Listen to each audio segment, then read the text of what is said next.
Hey there, welcome to today's Explainer. I am so incredibly glad you're here because we are tackling something that I know for a fact keeps a lot of folks up at night. Look, if you've been eyeing the Indian stock market and feeling just completely overwhelmed by the sheer volume of noise out there, take a deep breath. Seriously, think of me as your older brother who has already made all the painful mistakes so you don't have to. Today, we're going to completely demystify stock picking. We're cutting through the dense jargon, we're tuning out those screaming news anchors, and we're going to build a rock-solid foundation for your long-term wealth. Let's get into it. Now, I bet money you've asked yourself this exact question. You open up a financial website or you flip on a business channel, and some guy is pounding the table about value while someone else is preaching the gospel of growth or quality or dividend yields. So what type of investor should you actually be? It's confusing, right? It feels like you're forced to pick a tribe before you even know what the tribes are actually doing.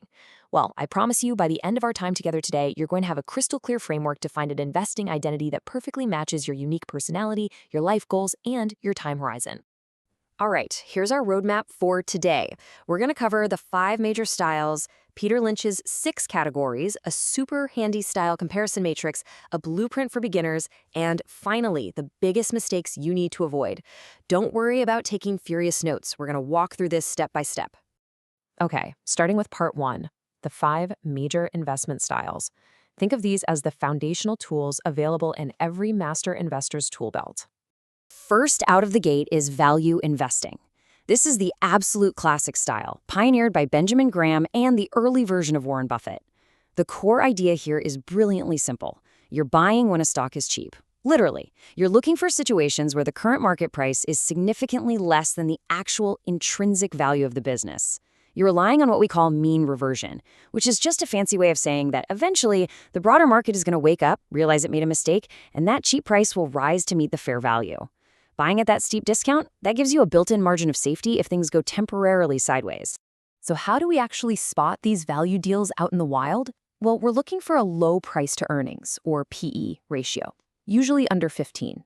That just means the stock is cheap relative to the actual profits it's raking in.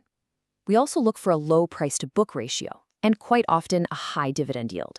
You'll recognize these classic Indian examples immediately. PSU banks like SBI, energy giants like ONGC, or old economy metal companies like Tata Steel. But hey, here comes my gentle older brother warning.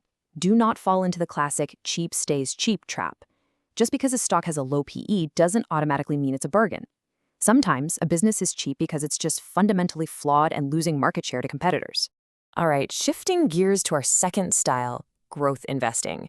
If value is all about hunting for unloved bargains, growth is about capturing the sheer, absolute magic of compounding at high rates. You are hunting for companies that are expected to grow their revenue and profits rapidly, and because they're growing so fast, you're usually willing to pay for tomorrow. That means you accept a premium, expensive valuation today because you strongly believe that explosive future growth is going to more than make up for that steep initial price tag. The really crucial point here is knowing what growth actually looks like in the numbers. We want revenue and earnings growth of 20% or more, consistently, paired with a high return on equity. The Indian market has produced massive, life-changing multi-baggers using this exact style. Just think about the heavy hitters. Bajaj Finance completely changing how India borrows, Avenue Supermarts aggressively expanding the D-Mart empire, or Page Industries dominating the innerwear market. These companies transformed their industries and generated unbelievable wealth for early believers. But, and this is a big but, paying a high valuation brings severe, unforgiving risk. If that expected 20% growth suddenly drops down to even 12%, watch out below. The stock price can crash hard as that premium valuation vanishes. That brings us to style number 3, quality investing. This one was heavily influenced by Warren Buffett's legendary business partner, the late Charlie Munger. The philosophy here is a massive mental shift. You go from buying fair businesses at great prices to buying absolutely great, highly predictable businesses at fair prices, and then you just hold them forever. It's totally focused on stable cash flows, disciplined capital allocation by the management team, and something called an economic moat. Think of a moat as a unique, unfair advantage, like an unbeatable brand name or a massive distribution network that ruthlessly protects the company from competitors trying to steal its lunch. To identify quality, you really want to see a return on capital employed, or ROCE, consistently above 20% over an entire decade. That simply tells you the company is incredibly efficient at turning its capital into pure profit over and over again. You're looking for familiar Indian monopolies or near monopolies here. Hindustan Unilever with its products sitting in quite literally every home, Asian Paints with its massive, unbeatable dealer network, Pidilite dominating adhesives with Fevicol, and of course, TCS in tech. These businesses are so fundamentally strong, they actually get better with time. They provide incredibly steady, long-term wealth creation with significantly lower risk. You sleep very, very well at night with these in your portfolio. But wait a second, what if you really want that high growth, but you absolutely refuse to pay those sky-high nosebleed multiples? The answer is a PEG ratio under 1. This is the price/earnings to growth ratio, and it is the ultimate magic metric for our fourth style. When the PEG ratio sits comfortably under 1, it flashes a fantastic buying opportunity, signaling that the company's growth rate is actually outpacing its valuation. This highly effective hybrid style is called GARP, growth at a reasonable price. The legendary investor Peter Lynch called GARP a sensible middle ground, and he hit the nail right on the head. You're hunting for companies growing at a very healthy 15 to 25% clip, but they're trading at sensible, non-insane multiples. Historical Indian examples of this perfect balance include companies like Marico and HDFC Bank during their long, steady compounding years. It just wonderfully combines the safety logic of value investing with the wealth-building magic of growth investing. And rounding out our top 5 is dividend investing. This one is for those of you who want steady, cold, hard cash flowing into your bank accounts, regardless of what the stock price is doing on any given Tuesday. You're buying stable, mature companies, think massive cash-generating stalwarts like ITC or Coal India, that deliberately pay out a large chunk of their profits directly to you, the shareholder.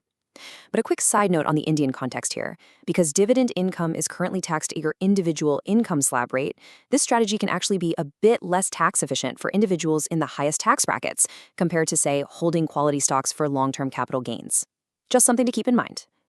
All right, moving into part 2, Peter Lynch's 6 categories. Now that we've got our 5 core styles down, let's tap into the practical genius of one of the greatest mutual fund managers of all time. This quote right here, this is everything.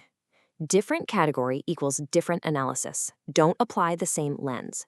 Lynch's crucial wisdom is that you literally cannot analyze a fast-growing disruptive tech company using the exact same metrics and expectations as a mature, slow-growing utility company. If you do that, you're going to fundamentally misjudge the risk and the reward every single time. It's like comparing apples to a tractor. Let's break down how this brilliantly translates to the Indian market. Lynch created 6 highly practical categories. You've got slow growers like ITC, where you expect steady dividends but pretty slow price movement. Stalwarts like HUL, which are super reliable large caps growing steadily at maybe 10 or 12%. Fast growers like DMart, smaller but aggressively expanding their footprint everywhere. Cyclicals like Tata Steel, whose earnings predictably rise and fall along with the broader economic cycle. Turnarounds like BHEL recently, which are distressed companies trying to recover from near-death experiences. And finally, asset plays, like certain real estate-rich PSUs, where the broader market is just totally ignoring the hidden value sitting right there on the balance sheet. Knowing which of these 6 buckets a stock falls into tells you exactly what metrics actually matter. Okay, Section 3, the Style Comparison Matrix. We've seen the menu of options. Now it is time to figure out exactly which of these styles fits your unique life situation. Let's look at where your life and your portfolio actually intersect. Consider your personality for a second. Do you genuinely love hunting for bargains? You might be a natural-born value investor. Do you love disruption and new technology? Growth is absolutely calling your name. Next, you got to factor in your time horizon and your capital base. If you have a relatively small capital base, say under 10 lakh rupees, and a nice long 10 to 20-year horizon, this perfectly favors quality compounding. You can't afford to lose that initial hard-earned capital on speculative growth traps, but you have the decades needed to let an HU or an Asian Paints just quietly do its thing and compound. Conversely, if you have a short 1 to 3-year horizon, value mean reversion might actually be more appropriate. The secret sauce is that you absolutely have to match your investing style to your reality. Which brings us to Section 4, the Beginner Blueprint. I want to hand you a roadmap specifically designed to safely guide a beginner from their very first stock purchase straight through their first 5 years in the market. Here is Stage 1. This covers your first 1 to 3 years. Notice how conservative and defensive the setup is. Stage 1 is entirely about building an unbreakable bedrock of safety. 70% of your capital goes straight into quality stalwarts, those high ROCE Modi businesses that can survive a recession. 20% goes into an index fund, like the Nifty 50, to guarantee you at least capture the broader market returns. And you only reserve a tiny 10% sliver of your capital for learning, experimenting, and making those inevitable beginner mistakes without completely blowing up your account. Now, your portfolio naturally evolves as your confidence and your analytical skills grow.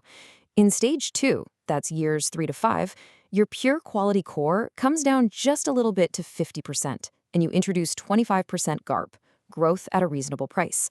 You're stepping up to get an extra growth kick, finding companies growing at 15 to 25%, but you still have that massive quality and index safety net right beneath you to catch you if you stumble. Finally, we reach the mature Stage 3 portfolio for year 5 and beyond. This is a highly diversified, really sophisticated mix. You still maintain 40% in quality, but now you have 30% dynamically working in GARP and pure growth, 15% actively hunting for specific value bargains, and 10% in dividend stocks for that sweet income. Managing this requires deep style mastery because you're actively analyzing completely different categories of stocks. But let me tell you, it offers incredibly balanced long-term wealth creation across all types of market cycles. And finally, part 5, mistakes to avoid. Before we wrap this up, it is time to put that protective older brother hat back on for a second. We really need to talk about the traps that routinely derail new investors. Here are the specific traps you need to watch out for. Number 1, style flipping. You can't be a stubborn value investor on Monday, a high-flying growth investor on Tuesday, and a defensive quality investor on Wednesday. Mastery takes years of applying one primary lens. Number 2, mismatching your style with your personality. Look, if you're naturally conservative but you try to play high-risk growth, you will absolutely panic sell at the very first dip. Next, avoid random, styleless purchases based on hot stock tips from your neighbor. Furthermore, do not chase market fashion. We have all seen the absolute carnage when people blindly chase small-cap manias right before a crash. And finally, avoid style purity obsession. Real-world investing requires smartly blending styles, much like we did in that Stage 3 blueprint, rather than being stubbornly pure to just one single dogma. So, look how far we've come. We've successfully demystified the major philosophies. We've mapped out exactly how to match your personality to your style, and we know how to correctly categorize individual stocks using Peter Lynch's brilliant framework. But that leaves us with one final, massive question. Once you have your high-conviction list of stocks, how much money do you actually put into each one? How do you size your positions mathematically to build the ultimate bulletproof portfolio? Well, you are going to have to join me for our next explainer on portfolio construction and the Kelly criterion to find out. Until then, stay focused, stay disciplined, and keep learning.